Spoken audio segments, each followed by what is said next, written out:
Cristina, Patricia, y estamos esperando a la tercera ponente, que es Sara Jiménez, que está llegando. Así que cuando llegue, que se sume a nosotras, ¿no? Bueno, pues la segunda parte de este evento pretende ser, y espero que sea propositiva, ya veis que se han quedado ahí esas recomendaciones para seguir hablando, y para ello tenemos a Cristina Hernández Martín, a Patricia Durán Sagué, y estamos esperando a Sara Jiménez, que os presento, y mientras llega Sara vamos hablando con vosotras, ¿vale? Bueno, Cristina Hernández Martín es directora del Instituto de las Mujeres, ha trabajado como asesora en el gabinete del Ministerio de la Presidencia, Justicia y Relaciones con las Cortes, es licenciada en Sociología por la Universidad de Salamanca con un Master of Arts en el Refugee Studies Program de la Universidad de East London. Especialista en políticas públicas de igualdad y violencia de género, ha trabajado como asesora para ONGs, entidades públicas y organizaciones políticas. También ha sido profesora asociada en la Universidad de Salamanca y responsable de formación del Servicio 016. Ha trabajado como asesora en materia de igualdad en el Grupo Parlamentario Socialista y en la Comisión Ejecutiva Federal del PSOE. Fue portavoz y concejala del Ayuntamiento de Ciudad Rodrigo y becaria del Instituto de las Mujeres. Oye, de becaria a directora. Qué guay, ¿no? Es el terror de los... Están todas las becarias empoderadas. Bueno, y os presento también a Patricia Durán Sagué, que es directora general de la Fundación Amasol, entidad que trabaja para apoyar a mujeres que afrontan solas su maternidad y cuya labor se ha ampliado a familias encabezadas por hombres y familias reconstituidas. Es también presidenta de la Red Aragonesa de Entidades Sociales para la Inclusión. Licenciada en Psicología por la Universidad de La Habana, ha trabajado como investigadora en el ámbito social, psicóloga clínica y en labores de dirección en el tercer sector de acción social. Su trayectoria profesional ha estado fundamentalmente orientada a las cuestiones sociales y el desarrollo de la igualdad entre mujeres y hombres. Y os hablo también de Sara Jiménez, que se incorporará cuando llegue, que es directora general de la Fundación Secretariado Gitano y representante español ante la Comisión contra el Racismo y la Intolerancia del Consejo de Europa. Licenciada en Derecho por la Universidad de Zaragoza, con posgrado en Derechos Humanos por la Universidad del País Vasco, ha sido diputada del Congreso en las legislaturas 13ª y 14ª. A lo largo de su trayectoria profesional ha destacado por su implicación y conocimiento en materia de igualdad y lucha contra la discriminación, y ha destacado en el impulso de la propuesta de tramitación de la Ley ELA, que acaba de salir, ¿no? Esto es muy reciente, promoviendo la derogación de la esterilización forzosa de las mujeres incapacitadas judicialmente, y ha participado también en la aprobación de la Ley de Igualdad de Trato y lucha contra la discriminación, y ha impulsado la reforma del Código Penal para impulsar el antigitanismo en el mismo. Bueno, vamos a cambiar un poco el orden y voy a empezar preguntando a Cristina, después de haber visto estos datos que no sé si te llegan de nuevas o ya conocías. Ya veis que muchos, que le preguntaba ayer a Ruth, son de fuentes que conocemos, ¿no? Que igual nos llega un INE, pero no nos ponemos a escarbar en estos detalles. Entonces, Cristina, ¿qué mecanismos está poniendo o tiene pensado poner el Instituto de las Mujeres para conocer mejor la problemática de la feminización de la pobreza y también cómo prevenirla y enfrentarla? Muchas gracias, Patricia, y bueno, muchas gracias a todas y a todos, o algunos. Muchísimas gracias a todas y a todos, de verdad. Estáis en vuestra casa. Cuando nos llegó la propuesta de presentar este observatorio y esta investigación, creíamos que el Instituto de las Mujeres es el sitio adecuado. Por varios motivos, ¿no? Primero porque habla de ciencia, porque habla de feminismo y porque habla de reivindicar justicia, ¿no? Así que, bueno, muchísimas gracias a todas por vuestra presencia. Estaba escuchando al compañero, ¿no? y me venía a la cabeza la cita de Bourdieu de que la sociología es un deporte de combate, ¿no? Y estáis en una casa que ha cumplido 43 años, que nació en el año 83 y que lo primero que hizo 6 meses después de constituirse, la primera acción del Instituto de las Mujeres 6 meses después de constituirse, fue solicitar una investigación de datos de la realidad social de las mujeres en España. ¿Por qué digo esto? Porque creo que quienes nos dedicamos a la reivindicación de las causas sociales justas, a quienes nos dedicamos, ¿no? a pelear por el cumplimiento de los derechos humanos, nos hemos apoyado siempre en la ciencia y en los datos. Ya sé que ahora está muy en cuestión eso del relato de los, de los hechos alternativos, ¿no? que dice esa reacción de la que nos hablaba Ruth, pero creo que más que nunca quienes apostamos por los derechos humanos, quienes apostamos, tenemos que apostar también por la ciencia. ¿Y por qué quiero empezar con esto? Y voy a ir a tu pregunta, pero ¿por qué quería empezar con esto? Porque efectivamente existe una reacción fuerte y la voy a llamar antidemocrática porque va contra los principios básicos de la democracia, que es también, entre otras muchas cosas, pero voy a traer este detalle, es también una reacción acientífica. Es una reacción contraria incluso a la duda, contraria a quienes dudamos, a quienes creemos que la política tiene que estar sostenida en evidencia científica, contraria al trabajo que se hace en las universidades. De hecho, en países como Estados Unidos están siendo lo primero en atacar. Y creo que esto es importante cuando de lo que estamos hablando es de dibujar evidencias científicas, de dibujar realidades sociales, perdonad, con evidencias científicas, ¿no? Que es la feminización de la pobreza. ¿Por qué os cuento esto? Porque creo que estamos enfrentando momentos, o por lo menos es la realidad del Instituto de las Mujeres, en que por primera vez tenemos que responder a realidades que no nos habíamos visto obligadas a responder nunca. Por ejemplo, el año pasado, por primera vez, en el instituto tuvimos que hacer una campaña con eventos para explicar que la brecha salarial entre hombres y mujeres no es un bulo.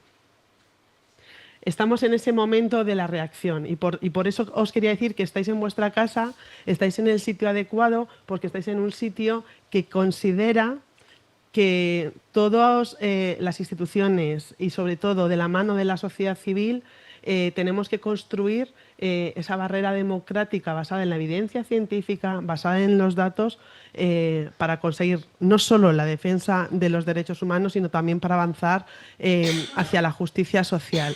Creo que estamos en un momento de tener que decir cosas muy evidentes y muy obvias, pero esta era una de las cuestiones que quería decir. Segunda cuestión, el papel fundamental que tiene la sociedad civil organizada y los medios de comunicación en investigar y en hacer sociología y en hacer ciencia. Nosotras tenemos unas líneas de colaboración muy claras con organizaciones feministas porque creemos que desde la sociedad civil se debe también investigar. ¿Qué estamos haciendo en el Instituto de las Mujeres en relación a estas cuestiones? Bueno, género, raza y clase, además de un título de un gran libro, de un clásico que seguro que todas tenéis en casa. Género, raza y clase son tres ejes entre los que la investigación que hace el Instituto de las Mujeres está sostenida. Y os digo que lo hacemos desde hace 40 años. Por tanto, en relación a lo que habéis comentado de crear alianzas, el Instituto de las Mujeres tiene todo su conocimiento abierto a la sociedad, a la ciudadanía y también todos sus datos. Cuando, Patricia, has preguntado si está disponible en el Excel, nosotras tenemos una web estéticamente mejorable, voy a decir. Es un desafío de la administración pública renovar una... claro, por eso me ha dado envidia, lo digo desde la envidia, ¿no? Entonces, el Instituto de las Mujeres, vamos a decir que tiene una web estéticamente mejorable. Podemos decir que el responsive, ¿no?, podría ser muchísimo mejor, pero el contenido que tiene es muy bueno. Por ejemplo, la semana pasada hemos sacado un Mujeres en Cifras de feminización de la pobreza, que no sé si lo habéis visto, lo teníamos preparado antes de saber que veníais aquí, no somos tan rápidas, y lo solemos hacer además con infografías. Esto creo que lo sacamos este lunes, no el pasado, ¿no? Tenemos una producción de datos muy buena. Por ejemplo, para que sepáis, ahora mismo tenemos financiadas 70 equipos de investigación en universidades públicas investigando desde la perspectiva de género, es decir, el trabajo del instituto sosteniendo la investigación con perspectiva de género, y aquí no es mérito mío, sino de todas las que me han precedido, creo que el papel del Instituto de las Mujeres es fundamental para asentar los estudios de género en las universidades públicas, que es también lo que nos tiene que servir para hacer evidencia, y que muchos de esos estudios tienen que ver con la feminización de la pobreza. No me voy a desviar, pero para mí el feminismo no es otra cosa que una agenda, un movimiento social y una teoría política que tiene que ver que en el centro está la emancipación de las mujeres. Y en sociedades como las que vivimos no hay posible emancipación sin la emancipación económica. Y creo que además tiene que ser la primera de las emancipaciones, ¿no? Como decían las sufragistas americanas, tenemos que tener una bolsa propia, ¿no? Y por eso las investigaciones del instituto, lo que os decía antes, los 3 ejes de género, raza y clase, pero también, por otro lado, teniendo muy en la cabeza, ¿no?, todo lo que tiene que ver con la emancipación económica, estamos trabajando en ese sentido. ¿Qué cosas hemos hecho que os pueden servir al observatorio? Por ejemplo, la brecha de género en las pensiones. Tenemos una publicación sobre esto, además es reciente, la hemos presentado en septiembre. Hola Sara, ¿estás en tu casa? No, estás en tu casa. Así vamos, bienvenida. Por ejemplo, ¿no? Cuestiones que estamos trabajando. En el instituto sabemos que tenemos que trabajar de la mano con quienes más saben, ¿no? Entonces, hemos hecho un trabajo que está también por ahí publicado, y hay un documento por ahí publicado que tiene que ver, por ejemplo, con los coeficientes reductores de la jubilación, por ejemplo, en torno a la peligrosidad, ¿no? El típico ejemplo de que, por ejemplo, cuando hay unos coeficientes que te reducen, ¿no?, la edad de jubilación si los trabajos que estás haciendo tienen más o menos peligrosidad. Bueno, pues se puede observar, y este es el ejemplo clásico, en el que ir a alta mar es peligroso, pero recoger percebes no.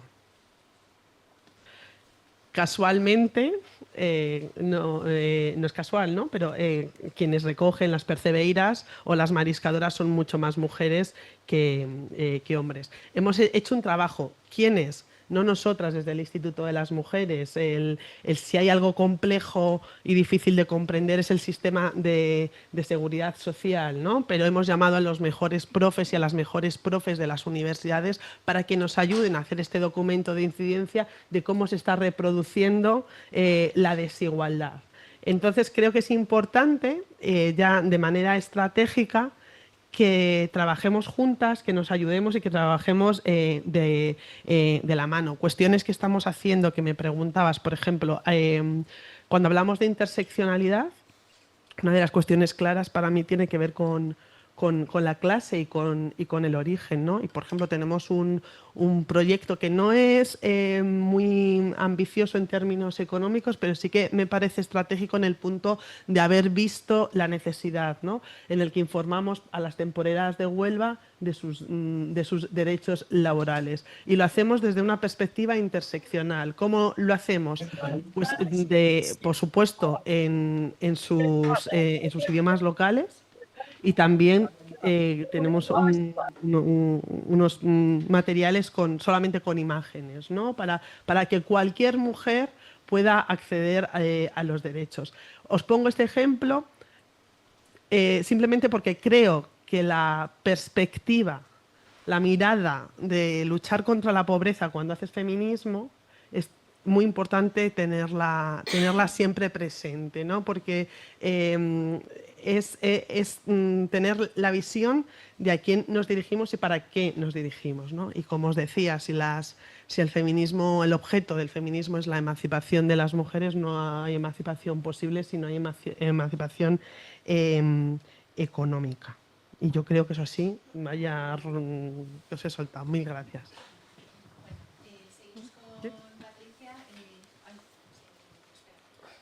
Patricia, se me oye, ¿no? Yo sí. Bueno, no, queremos que nos cuentes las propuestas de APN en materia de política pública. No sé si si hay que volver a la presentación o... Bueno, Pero bueno, sí, bueno, eso, después de todo este tenía, informe y cómo tenía nos otras afecta en preguntas, género. pero da igual. De todas formas, yo hablo muy alto, así que a lo mejor prescindo del micrófono. Sí. Ah, ¿no? No. Vale, vale, vale. Sí, sí. Bueno, lo primero, agradecer a la directora del Instituto de las Mujeres y agradecer a todas las personas, las pocas personas que estáis aquí, porque ocurre esto siempre, ¿no? Parece que los temas de mujeres son como temas menores o importan menos y el aforo siempre es limitado y a veces, lamentablemente, entre las mismas personas, ¿no? Es como un discurso o temas endogámicos que solo hablamos entre nosotras y es como si fuera, no se escuchase lo que nos pasa a las mujeres y más aún si vamos a hablar de la feminización de la pobreza. Así que agradecer enormemente a las personas que estáis y a los que nos estáis escuchando. Bueno, en principio, la pregunta que tenía, pero que, bueno, puedo responder igual, era un poco que cómo recibíamos, ¿no? Desde APN el observatorio y cómo recibíamos los datos que acabamos de escuchar. Y empiezo por el final. Lo recibo los datos como representante de APN España, como mujer inmigrante no comunitaria y como mujer negra me consternan en lo más profundo. Me consterna que no se hayan producido avances con respecto al calado de la reducción de los prejuicios con respecto a las mujeres. Todo lo contrario, que vayan a más. Que haya un retroceso global en los derechos de las mujeres y en nuestras libertades. Me consterna porque sabemos el contexto en que estamos viviendo y lo estamos además porque... Por eso lo introducí así, porque lo vivo en carne propia y creo que todas las mujeres lo estamos viviendo así. Me consterna que las mujeres sigamos teniendo unos índices de pobreza tan elevados, del 26,8% frente al 24,% de los hombres, así como un agravamiento de la vulnerabilidad económica y mayores dificultades para poder salir de ella. Me consterna y a todas que cuidar empobrezca. Es desde todos los puntos de vista, porque los indicadores de productividad siguen estando asociados a sesgos económicos y el trabajo reproductivo y los cuidados no remunerados continúan estando en segundo plano. Esto es bastante importante, incluso me preocupa o nos tiene que preocupar muchísimo que esté calando el que se edulcore el discurso de la vuelta de las mujeres al ámbito privado y a la dependencia de un sustentador y sobre todo especialmente en mujeres jóvenes. Que me sigue preocupando la sobrerepresentación que seguimos teniendo en los empleos precarios y mal pagados. También me produce, y ya esto, un sentimiento de injusticia visceral el hecho de que mientras más desigualdades interseccionan, se normalice que las mujeres migrantes, que las familias monomarentales, que las mujeres discapacitadas o las mujeres que además son mujeres mayores con trayectorias laborales escuetas y con bajas pensiones, no puedan salir de los suelos pegajosos y que la sociedad asuma que es normal que estemos en ese rincón avergonzante y oscuro y aislado que es el rincón de la pobreza y que ninguna queremos estar en ese lugar. También continúa azotándonos día tras día, porque esto lo vimos día tras día, la falta de corresponsabilidad social en los cuidados, tanto por parte de los hombres como por parte del propio Estado. Por ejemplo, en el caso de las familias monomarentales no hay forma de corresponsabilizar que no sea con el propio Estado. Pero bueno, para comprender esta feminización de la pobreza es necesario que vayamos más allá de los datos y que identifiquemos qué está pasando, cuáles son las estructuras que perpetúan estas desigualdades. Y para eso surge desde el Grupo de Género de APN España este Observatorio de Feminización de la Pobreza y la Exclusión Social. Nace para también complementar y apoyar el que los datos no sigan ocultando la desigualdad que viven las mujeres, que se aporten datos desde el paradigma de la economía feminista, es decir, que se tenga en cuenta los tiempos, la gestión el tiempo que dedicamos a gestionar el tiempo y además de eso el tiempo que dedicamos a los cuidados no remunerados. Entonces, un poco esa es la perspectiva y la opinión desde APN España. O sea, es un tema que, bueno, yo creo que a todas las mujeres, y cuando lo vivimos en carne propia, ¿no? Nos conmueve y mucho. Pero bueno, estoy hablando en nombre de APN España. Si no, entraría un poco más. Así que bueno, un poco es la respuesta que me preguntabas, Patricia. ¿Vamos con las recomendaciones o vamos a yo, Sara, no sé si has tenido...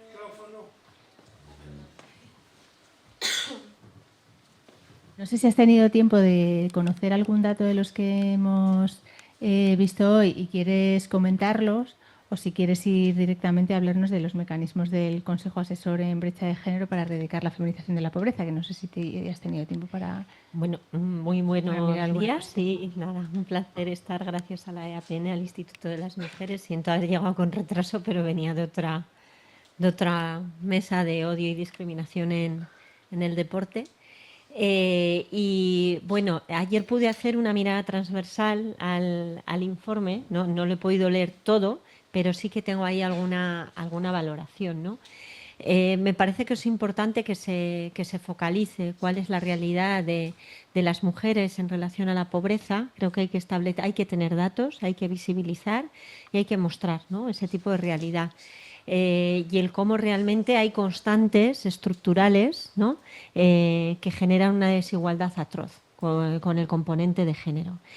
He echado de menos el que no hay una mención específica a las mujeres gitanas. O sea, habláis de interseccionalidad, pero no habláis de las mujeres gitanas. Y claro, la realidad de las mujeres gitanas de nuestro país es muy dura. Yo digo, el 86% de las personas gitanas viven en situación de pobreza. Cuando te metes en la situación de género, hay algunas cuestiones que me parecen relevantes, y por eso yo también creo que si no llamas a las cosas por su nombre se invisibiliza.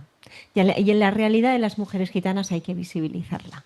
El fracaso escolar de las niñas gitanas que no terminan la educación secundaria obligatoria es del 70%.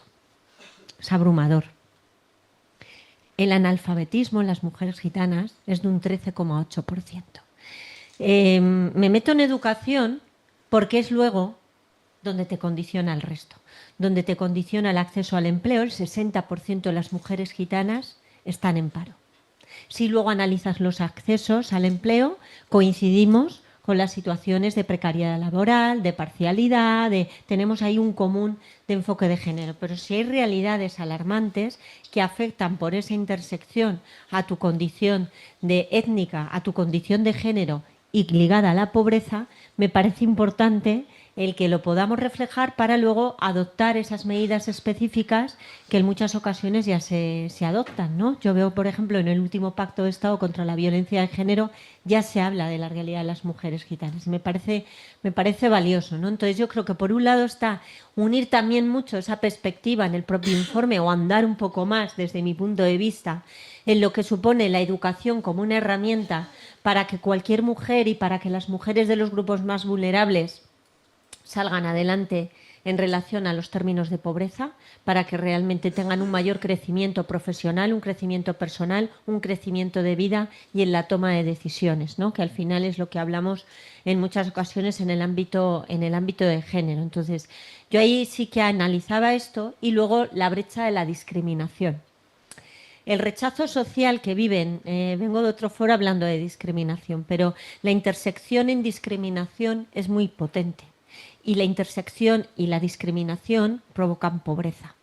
Cuando el sistema te aísla por tu condición, por ser mujer gitana y pobre, ser mujer gitana con una discapacidad o migrante, o sea, cuando juega eso y se provoca el rechazo social, que es la discriminación, la traducción de la discriminación en muchas ocasiones provoca exclusión social y pobreza, porque te discriminan para acceder a un empleo, te discriminan para ejercer tus derechos, te discriminan para acceso a los servicios, y esos aíslas a las mujeres. Entonces yo creo que la perspectiva discriminatoria, que es transversal a todo y que además irrumpe en situaciones de pobreza, creo que son análisis en los que, desde mi punto de vista, estaría bien introducirse algo más. Entonces yo quería felicitaros porque tengáis esta iniciativa, porque sí que creo que es valioso el hacer este análisis específico, y si se puede profundizar en las realidades, digamos, un poco más concretas, ¿no? Con esa visibilidad, yo creo que también nos ayudará para apuntar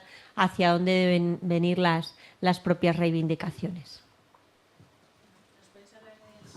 Sí, como son un poco extensas y están muy bien, las voy a ir leyendo, por eso las he dejado para el final, porque creo que al final también serán como bueno, a modo así de conclusiones. Bueno, como bien comentaba Ruth antes, en la mesa anterior, las recomendaciones para erradicar la feminización de la pobreza están como ubicada en 3 grandes grupos. Primero, propuestas para el diagnóstico y el análisis.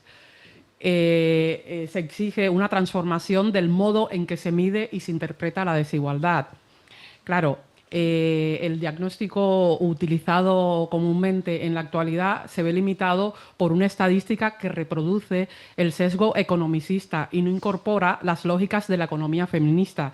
Es decir, esta lógica reconoce como estructurales el trabajo de cuidados, la disponibilidad del tiempo, la autonomía material y la acumulación de desventajas a lo largo del ciclo vital. Por ello, en primer lugar, queremos señalar la invisibilidad de las desigualdades intrafamiliares en las mediciones por hogar, que era lo que antes hablábamos. Tanto la encuesta de condiciones de vida como el INE, los datos se dan por unidad de convivencia y, claro, esto genera un sesgo importante.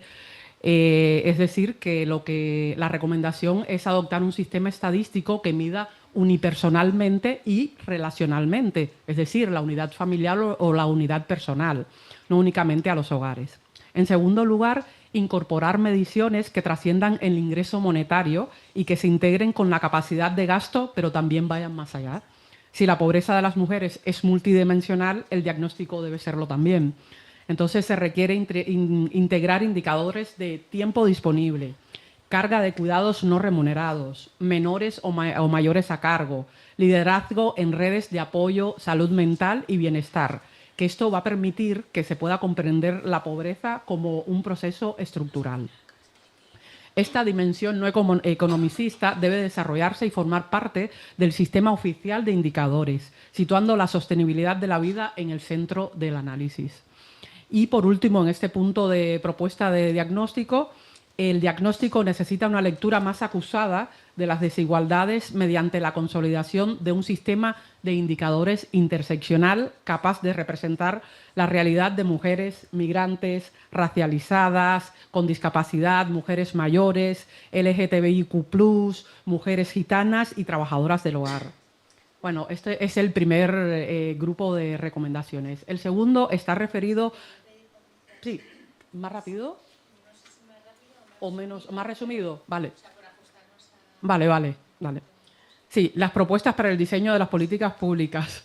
En el diseño, esta un poco también se va. La integración del mainstreaming de género en el ciclo de las políticas públicas. Esto quiere decir que a la hora de planificar, ejecutar y presupuestar, si no está esta perspectiva de género, pues se continúan perpetuando desigualdades.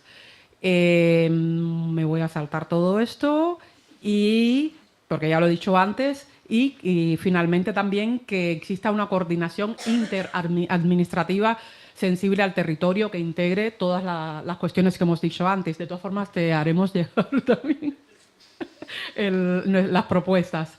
Sí, por otra parte, las propuestas de políticas públicas concretas para erradicar la feminización. Una que se ha hablado antes, se ha mencionado antes, y no lo voy a explicar, construir un sistema público de cuidados basado en la corresponsabilidad social. Y tiene que ver con la transición desde un modelo familiarista, que es el que tenemos ahora mismo, como están los abuelos cuidando menores, las mujeres cuidando a los mayores y a los menores, bueno, apoyándonos todo el tiempo, un poco a veces reventando a las familias, e ir hacia un sistema corresponsable es una condición imprescindible para el desarrollo del sistema de bienestar. Por otra parte, dignificar el empleo en los sectores feminizados y garantizar trabajo decente.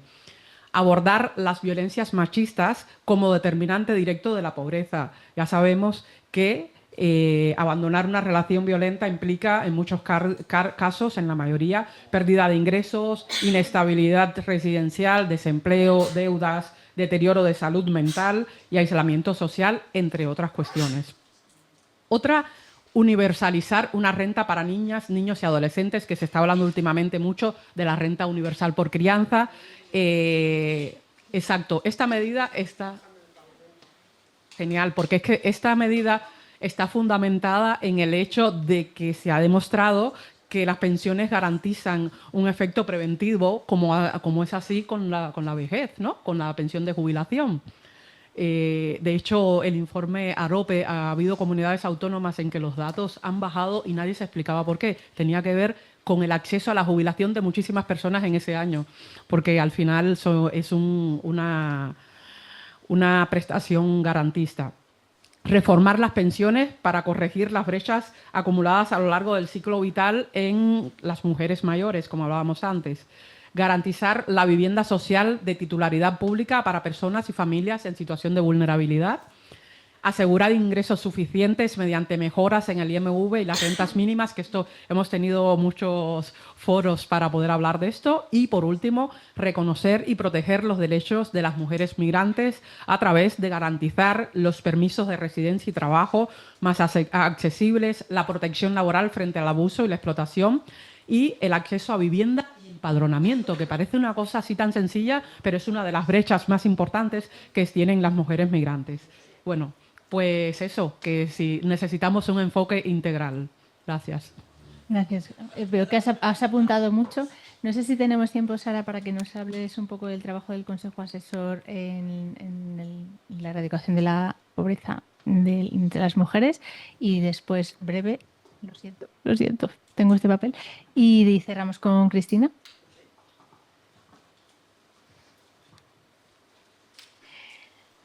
Bueno, el Consejo Asesor, un poco por ver, trabaja mucho en lo que es el análisis de la situación de la protección social de las mujeres. Entonces tiene distintos, también en cuál es la realidad de las mujeres víctimas de violencia de género, las mujeres migrantes, las mujeres gitanas, o sea, las mujeres que incluso se encuentran en esas situaciones de dificultad.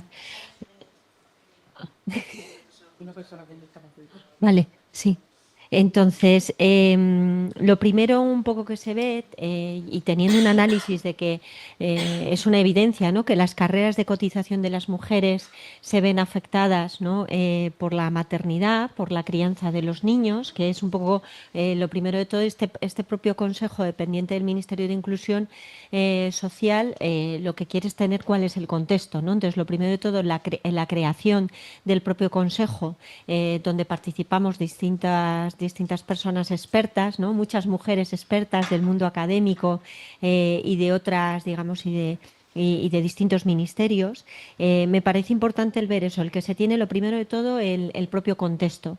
Y el contexto que se marca desde los temas de seguridad social es cómo impacta las carreras, digamos, en la cotización, la reducción en la cotización, cuando una mujer pues es madre y se dedica a la crianza de los niños. Otro de los temas que también se trabajan en el propio Consejo es el tema de las pensiones. Hablamos de protección social, cuál es la situación de las mujeres en relación a las pensiones y las diferencias que hay, ese gap que hay entre los hombres y las mujeres, ¿no?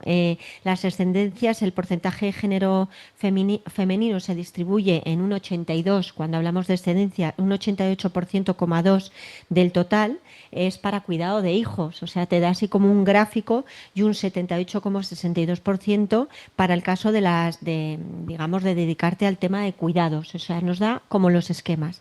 Ahí un poco entonces dices qué mecanismos correctores, que es en lo que tiene que pensar un consejo de este tipo, se ponen en marcha. Por un lado, como bien sabréis, se reconoció el complemento para la reducción de brecha de género, que esta es una de las propuestas que se llevaron a cabo para que las mujeres titulares de pensión contributiva y a los propios varones que acrediten que han visto afectada su carrera profesional por dedicarse al nacimiento o a la adopción, pues tuviesen, digamos, ese soporte.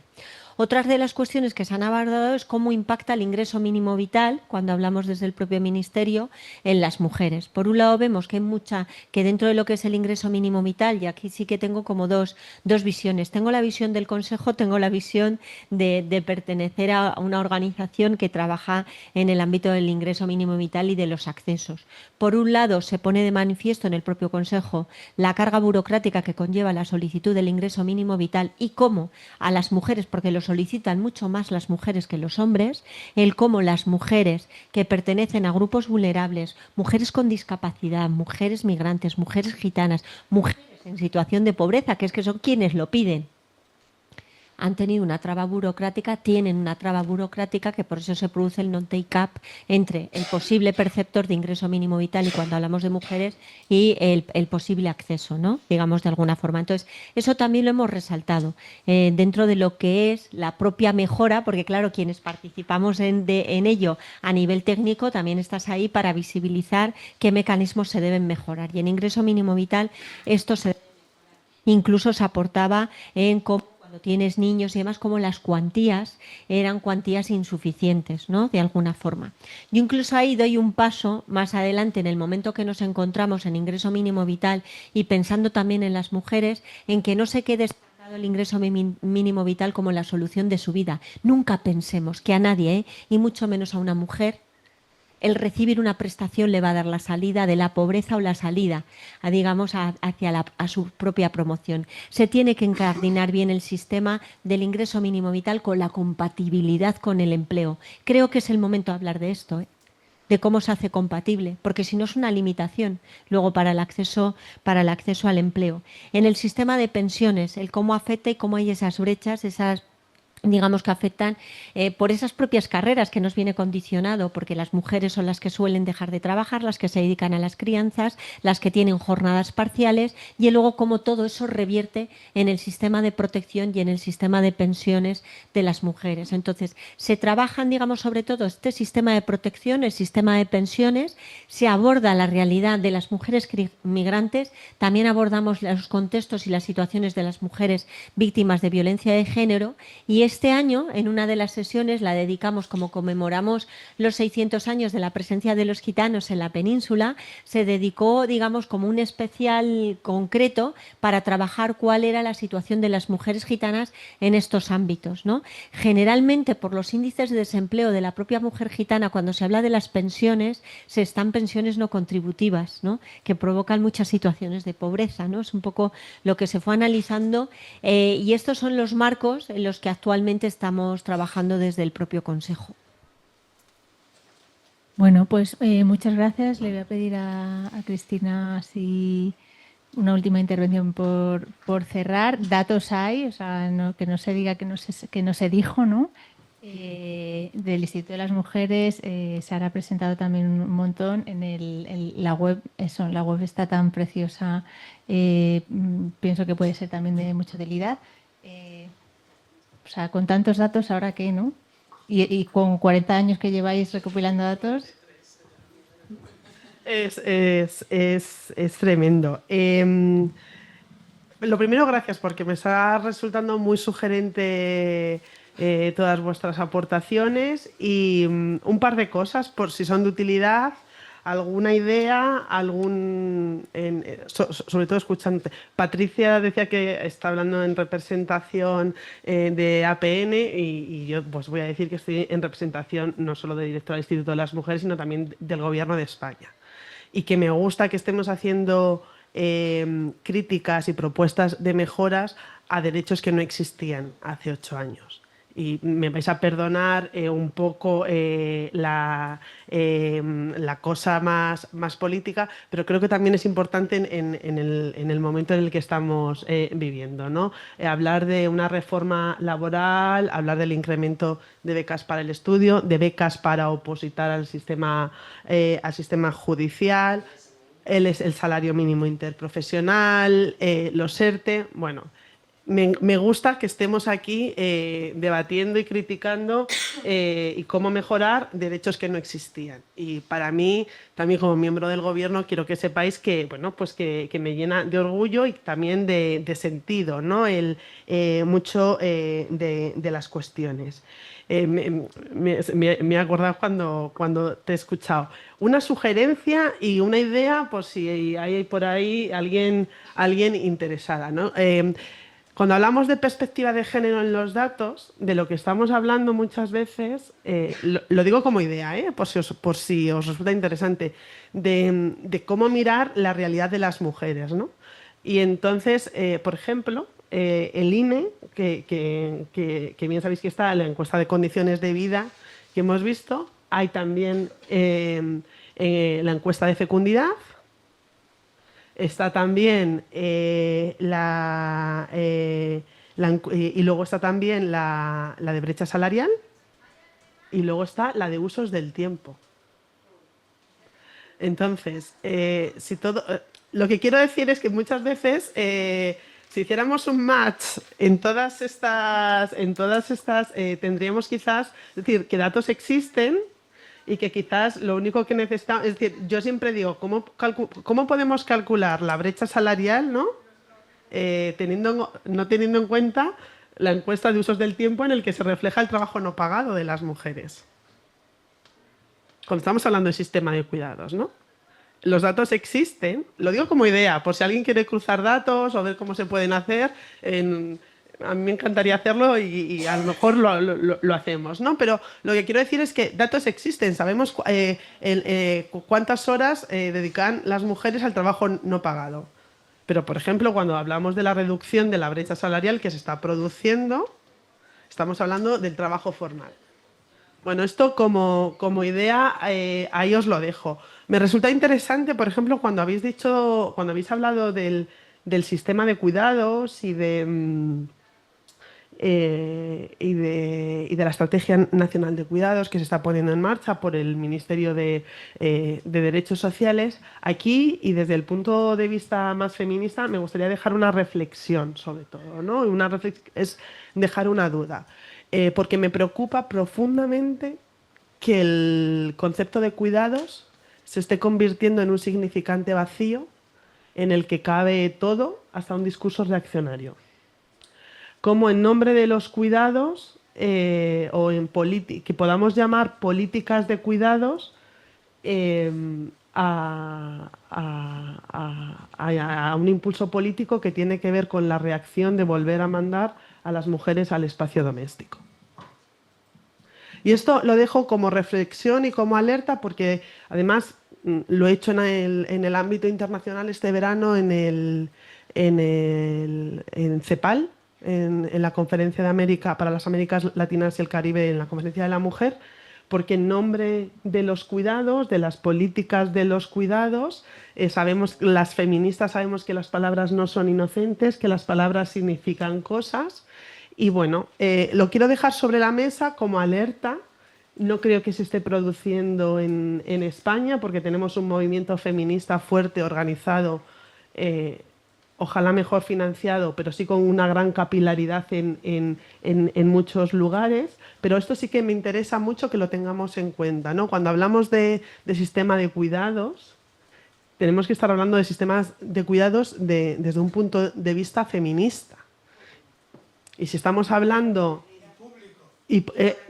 efectivamente, y corresponsable. Y si estamos hablando de que el 80%, perdonad que no tengo el dato exacto en la cabeza, pero creo que es aproximadamente al menos el 80% de las personas que solicitan una reducción de jornada por el cuidado de hijos son mujeres, efectivamente aquí tiene que haber un sistema público que facilite a las mujeres de guarderías, pero también, y cada vez más, va a ser de personas de cuidados mayores, pero también de los hombres a los que esperamos su comparecencia frente a sus responsabilidades familiares. Y creo que el feminismo ha hecho un trabajo muy profundo, pero creo que los hombres por decirlo de una manera extremadamente generosa, creo que tienen un camino por recorrer que todavía apenas creo que han iniciado en el camino de la corresponsabilidad y de la igualdad. Y creo que todo ese camino lo tienen que recorrer ellos. Decididamente creo que es el único trabajo que las mujeres feministas no pensamos hacer. Pero creo que es un camino que una sociedad no cambia si solo vamos a cambiar las mujeres, y que creo que es un camino y que quiero señalarlo. Y dos notas en relación a vuestras... no es por ponerme así como méritos, ¿no? Pero os he comentado que estamos financiando mucho a organizaciones no gubernamentales para que investiguen. Me gustaría recomendaros una investigación que hemos presentado aquí la semana pasada de familias monomarentales que hablan de la pobreza de familias monomarentales, resultado de la violencia y a veces atravesadas por la violencia de género. De nuevo, por nombraros todas las intersecciones que hay. Y luego, ayer ha sido, ¿no? Antes de ayer, hemos presentado aquí otra investigación hecha por Fundación Mujeres en torno, y lo digo por recoger la recomendación que nos ha hecho Patricia, sobre la transversalidad de género. Y lo digo así casi con una sonrisa, ¿no? Porque yo era becaria, como bien has dicho, de esta casa cuando se aprobó la Ley para la Igualdad Efectiva entre hombres y mujeres, que trae a la normativa española la obligatoriedad de la transversalidad de género. Creo que queda 1 año y medio para que esa ley cumpla 20 años, y 20 años es mucho en contra de lo que dice el tango, para hacer una evaluación fuerte de cómo se ha aplicado la transversalidad de género. Y lo digo sentada en esta silla como directora del Instituto de las Mujeres, donde creo que queda mucho por hacer, ¿no? Cuando nos preguntan qué están fallando en las políticas de igualdad, qué se puede hacer, mi respuesta es que creo que tenemos un marco normativo excepcional. Sara es jurista. No sé si hay otro país con un marco normativo en materia de igualdad mejor que el de España. Tenemos una arquitectura institucional excepcional, pero necesitamos que haya personas que saben de políticas de igualdad, personas expertas, formadas, desarrollándolas. Y ahí ya no sé si estoy más segura. O sea, creo que en materia de igualdad y de lucha contra la discriminación, creo que no hace falta inventar la rueda, sino hacer la rueda. Y creo que lo tenemos todo escrito, pero creo que tenemos que pensar por qué el desarrollo, en algunos casos, voy a decirlo en manera positiva, que tiene que ser mi trabajo, no es tan rápido como debiera. Así que muchas gracias, ¿no? Yo quería apoyar a Cristina.